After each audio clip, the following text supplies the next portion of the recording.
আইন উপদেষ্টা বললেন যে ধর্ষকের নাকি ফাঁসি দেওয়া সম্ভব হবে না, তাহলে নাকি নিরীহ মানুষকেও মাঝে মধ্যে ফাঁসিয়ে দিয়ে, মিথ্যা মামলায় ফাঁসিয়ে দিয়ে ফাঁসির ব্যবস্থা করা হতে পারে। আইন উপদেষ্টার কাছে আমার প্রশ্ন, আল্লাহ না করুক আজকে যদি আপনার কাছের কেউ, আপনার বোন অথবা আপনার স্ত্রী অথবা আপনার মেয়ের সাথে যদি এরকম কোনো কিছু হতো, আপনি কি আসলে এটা বলতে পারতেন যে না, ধর্ষককে ফাঁসি দেওয়া যাবে না? কোনোদিনও পারতেন না। আপনি সবার আগে তার ফাঁসির ব্যবস্থা করতেন। ধর্ষকের মৃত্যুর আগে ধর্ষিতাকে মৃত্যুবরণ করতে হয়, এটা হচ্ছে আমাদের সোনার বাংলাদেশ। একজন ধর্ষকের জীবনের মূল্যটা এত বেশি যে তাকে ফাঁসির মঞ্চে দাঁড় করা যাবে না। আমরা বাংলাদেশে কয়জন ধর্ষকের নাম জানি যাকে কঠোর থেকে কঠোরতম শাস্তি দেওয়া হয়েছে?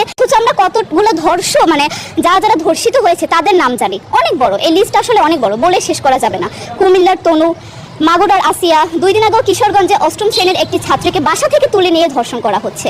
বাবার হাতে মেয়ে ধর্ষিত হচ্ছে, ভাইয়ের হাতে বোন ধর্ষিত হচ্ছে। আমরা আসলে নিরাপত্তা কোথায়? আমার মনে হচ্ছে আমরা যেন আইয়ামে জাহিলিয়া যুগে চলে গিয়েছি। মাঝে মধ্যে মনে হয় এর থেকেও খারাপ সময় আছি আমরা, কারণ ওই যুগে মেয়েরা অ্যাটলিস্ট সম্মান নিয়ে মৃত্যুবরণ করতে পারতো। জন্মের পরপর জ্যান্ত মাটিতে পুঁতে দেওয়া হতো, আর আমাদের ধর্ষণ করে নির্মমভাবে তারপর মৃত্যুবরণ করতে হচ্ছে। যদি সরকার আমাদের ওই নিরাপত্তা নাই দিতে পারে, তাহলে সরকারের কাছে আমাদের অনুরোধ, আমাদের জ্যান্ত মাটিতে পুঁতে দেখ। আমরা বেঁচে থাকতে চাই না, আমরা সম্মান নিয়ে মৃত্যুবরণ করতে চাই। আমরা এই দেশে থাকতে চাই না যেই দেশে আমাদের কোনো নিরাপত্তা নেই, যেই দেশে রাস্তা দিয়ে হাঁটলে আমাদের মধ্যে একটা আতঙ্ক কাজ করে, কখন কি না কি হয়ে যায়।